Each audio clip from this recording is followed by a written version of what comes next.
veterans returned to Iraq to see where we had gotten injured. We traveled all over Iraq. I actually got to see about 2 camps per day. We went north to south, east to west. And everywhere we went, we would go and we'd talk to the soldiers. And the really remarkable part about it wasn't the fact that I was there and I was getting to see people I know or even just talk to the soldiers. It was the other wounded guys that I got to watch and watch them grow each day. I've seen guys with severe PTSD, which is post-traumatic stress disorder. They have depression, anger issues. They're mad at the world, and they go in front of these troops. And they get asked, "Well, how'd you get hurt?" And day 1, they might just say, "Well, I got blown up." And then day 2 comes along and they tell their story a couple more times, like, "Well, how'd you get blown up?" And they'll be like, "Well, I was conducting rope clearing operations and I got blown up." And by the 3rd day of the trip, they get asked how they got hurt, and they're just spilling it to the point where you just have to be like, "All right, dude, your time's up," So it's remarkable, the growth. And I was actually very fortunate after that trip. I got asked to return 2 more times to be a veteran mentor for the returning groups. So when they needed a shoulder to lean on, I kind of stepped in, kind of helped guide them. And if it got a little bit emotional, we always kind of took each other's back and watched out for each other. Another thing I do is I try to advocate for soldiers' benefits. More and more veterans are coming home, and every time we take a look, we're finding new things that veterans need. Whether it's adaptive equipment, funding for different programs, care for their caregivers, and many other things. So what I do is, anytime I'm in Washington, D.C., or I'm around a congressman or a senator, I'm constantly pushing for the soldiers' rights. The last thing I do is, there's a nonprofit called Gallant Few, and I'm on their board of directors. What we do is when a veteran comes home from active service and is returning to their communities, we line them up with a veteran mentor. Somebody who's going to help integrate them back into the communities. What that provides is a shoulder to lean on, somebody that they can relate to. Oftentimes, when a soldier comes home from Iraq or Afghanistan, and he's trying to tell his high school friends or his college friends what he went through, they don't quite understand exactly what it is. So this provides them somebody to talk to. It also introduces them to the community, gets them involved in maybe a church, organizational groups, and most importantly, might help them network for a job. We all know that, in today's economy, you don't get a job by putting 50 applications. You get a job by who do you know that's hiring. And so what we do is we try to line up and find out what businesses hire veterans, and we try to let the mentor know, hey, these are the guys who are hiring in your areas. It's been very rewarding for me. I get a lot out of it too. And as we grow, I hope that we can expand our focus and help more and more veterans. Anyone else? What would you say the biggest factors were for your survival? And to me, it seems like you're thriving. Not only do you survive something so horrific that you're doing quite well, what would you say some of the factors are to help you get through that and continue to push on? The question is kind of what helped me survive the incident, what things I kind of fell back on. And I had to admit that I pretty much throughout this whole thing, I've had to fall back on my military training. At no time do we ever quit. At no time do we ever give up. And so that's always played a part in everything I do. But at the same time, I actually view my injury as a weakness. And anybody, when you do your self-evaluation and you find a weakness, you're always trying to find out ways to overcome that weakness and to improve on yourself. So if I see this as a weakness and I can find ways to adapt, then I can overcome it. So I set goals for myself. The first year I was injured, my whole goal was to get rid of the wheelchair and start walking again. And I missed that goal by just about a month. I probably started walking around month 13. The second year, I decided I wanted to run again. So I started doing some light jogging, which was more like 100-meter sprints, and fall off to the wayside. Excuse me. But by the 2-year mark, I was able to run 2 miles nonstop. By the third year, my goal was to return to Iraq. And then not only did I return to Iraq, but I did it 3 times. And then last year and this year, I pretty much stayed on the road between speaking engagements, surgeries, and the stuff I do with Gallant Few. I'm usually on the road about 9 months out of the year. And this year hasn't been any different. So I really do keep myself busy. And the more you keep yourself busy, the less time you really have to think about it. You just kind of keep rolling with the punches. Mike, how important or how much did the esprit de corps, and I'm saying that totally wrong, I apologize, but all your friends in the military, I mean, when you get injured, how important was that to you to have that network to fall back on and say, hey man, you know what, today really sucked? And I mean, how important was that? How much did that help you? He asked, the question was how the esprit de corps has helped me. And esprit de corps is basically like a friendship, or almost like being in a family. It's a common bond that most veterans feel with each other. If I walk into a room and I see a veteran, chances are I'm going to go towards that veteran because he understands me just a little bit more than everybody else. And I'll tell you, when I was in the hospital, I had other wounded veterans coming into my room and say, nah, you're going to get this. And if you need help, I'm here for you. Even now, when I get up to the hospital, I try to do the same thing. I go to those veterans rooms. Hey, you know, there's still a light at the end of the tunnel. Make this through this, and if you need anything, give me a call. You know, esprit de corps, you know, it was actually in my notes to mention this towards the end of my time up here anyway, because I want to bring it up for Cessna. You know, the more that you build that teamwork, and the more that you guys treat this like a family versus just a place of work, the more it's going to grow.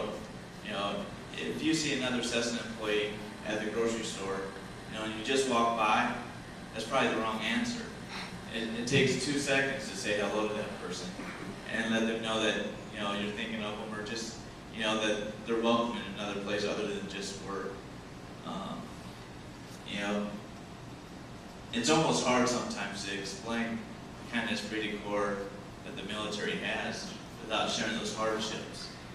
But when I look at Cessna and walking through today, I realize that a lot of those stresses, a lot of those hardships that we endure, you guys also endure. If you look at the long hours that you might have to work to try to finish a project, you know, the overtime or the stressful, you know, you're 2 planes behind, so you got to speed up production.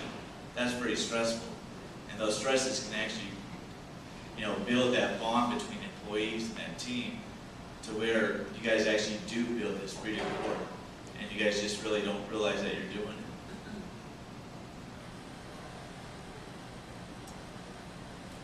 Anyone?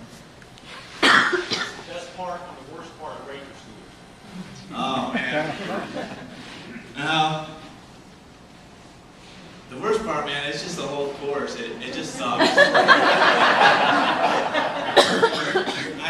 I always get the young guys who are like, oh, I want to go to Ranger School.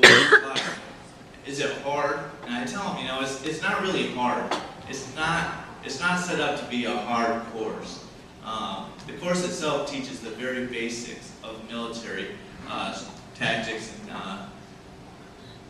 it's really, I mean, everybody pretty much knows the stuff when they're going into the course, but then they start taking away your food.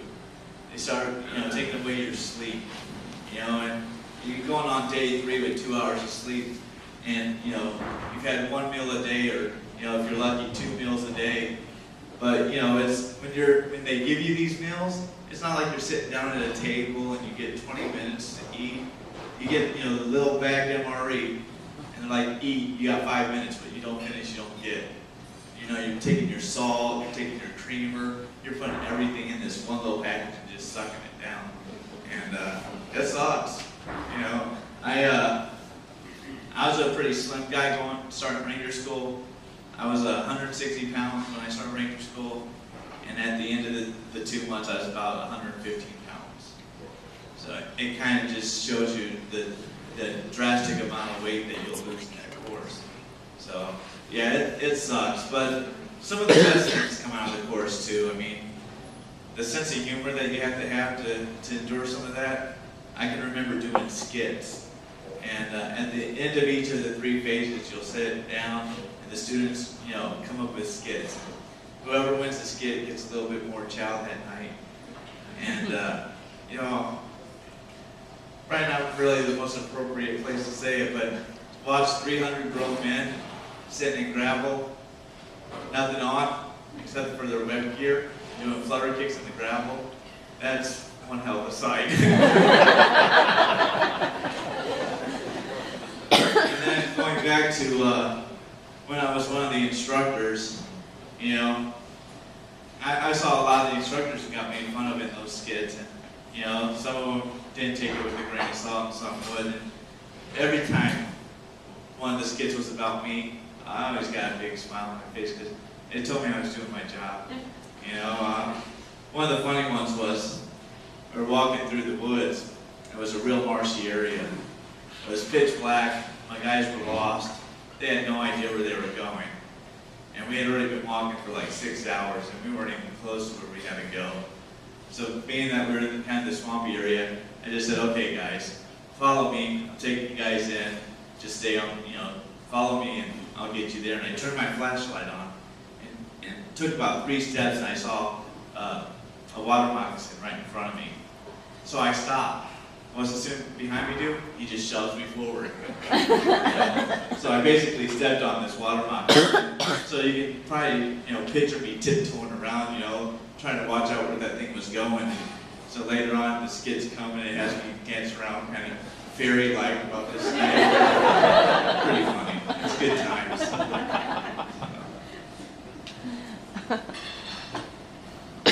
Anyone else? What are some of the chronic issues you'll have to deal with in the future, and how do you process that? Probably one of the most ongoing difficulties is just the prosthetics. But one thing is, I don't know if everybody can see this, but prosthetics have come a long way since the beginning of the war. Before the war, they were almost using Vietnam era prosthetics still, but now we got motors in them. So we can rotate 360 degrees in both directions. We can open and close. One thing I noticed is I have limited range of motion in my elbow, so I can't quite bring my elbow all the way up. So it has, things where I can rotate the wrist, so now I can touch, reach back my head. Some pretty neat things with prosthetics. Every day, the prosthetics are getting a little bit better. But as technology goes forward, just think about your guys' phones. Almost everybody's using touchscreen phones now. Well, that phone reads the heat from your finger and how it operates. Well, there's no way for me to do that. So typically the phone I'm using right now is about 2 years old. It is touchscreen, but it reads pressure versus that heat. So as technology goes forward, I think there's going to be more and more issues as far as trying to figure out ways to adapt to. But outside of that, I think I've pretty much got everything covered. The medical system is really good about identifying ways to adapt things. There's VA grants to help adapt your house, help adapt your vehicle. There's ways to adapt your clothes. So I think the hardest one is going to be just the technology and getting around technology. Mike, some of the policy things, like the 2 joints, ankles versus wrists? Yeah. There's weaknesses in any of the systems. Right now, VA is still, which is Veteran Affairs, is still trying to identify flaws in the system. One of the flaws right now is if you're a double leg amputee, you get $63,000 to update your house to benefit you when you're living there. Basically, what the grant says is that your house has to be adapted to you if you're not wearing your prosthetics. So if they're not wearing their prosthetics, they're in a wheelchair, so they have to be able to do everything in their house from the wheelchair. You flip that over to the hand amputees. Hand amputees below the elbow are only allowed $11,000 to adapt their house. And I'm not really sure why, because I think, for me in particular, watching my friends who are double leg amputees, there's a whole lot more that they can do than I can do without my hands. And if I take off my prosthetics, there's a whole lot less I can do. But, you know, I'm trying to push it up through VA to have those things identified. The reason why they say that the double leg amputees get more money is that you have to be missing 2 joints. They consider an ankle a joint, but they do not consider your wrist a joint. So in order for me to get that $63,000, I'd have to be missing both my elbows. So it's strange, but hopefully, you know, last week I was in DC meeting with the White House rep. We had some great connections with the VA, and I brought it up to his attention because he wasn't aware of it. So hopefully we can get the ball rolling and get that change for the guys coming up behind me. Anyone else? The last thing I would like to do, and you know, I try to do it every time I get up in front of anybody. At this time, if you're a veteran, I'd like you to go ahead and stand up. And you know, it's all there is. You know, if you served in peacetime, wartime, or any time, I'd like you to stand up.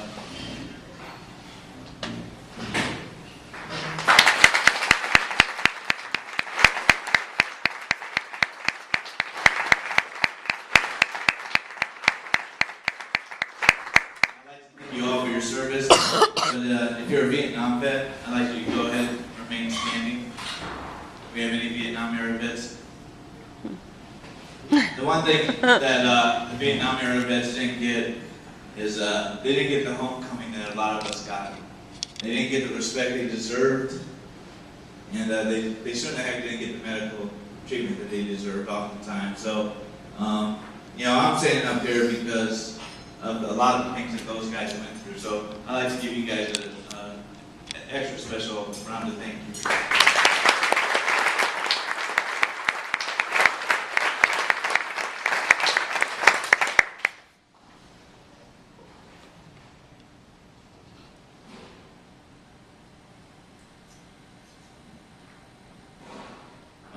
I think that's pretty much it. I hope you guys enjoyed the pictures. Hopefully you guys could see them well enough. I tried to throw some funny ones in there, like the grapes, if anybody saw that one. You know, how to eat grapes with no hands. I love that picture. There's a couple other good ones, but unfortunately I didn't have a lot of my pictures. I'm still real slow about digging through all my boxes of all my pre-injury stuff, so a lot of my pictures before my injury are packed away still, but hopefully you guys saw the couple that I had up there. I'd really like to thank you guys for your time.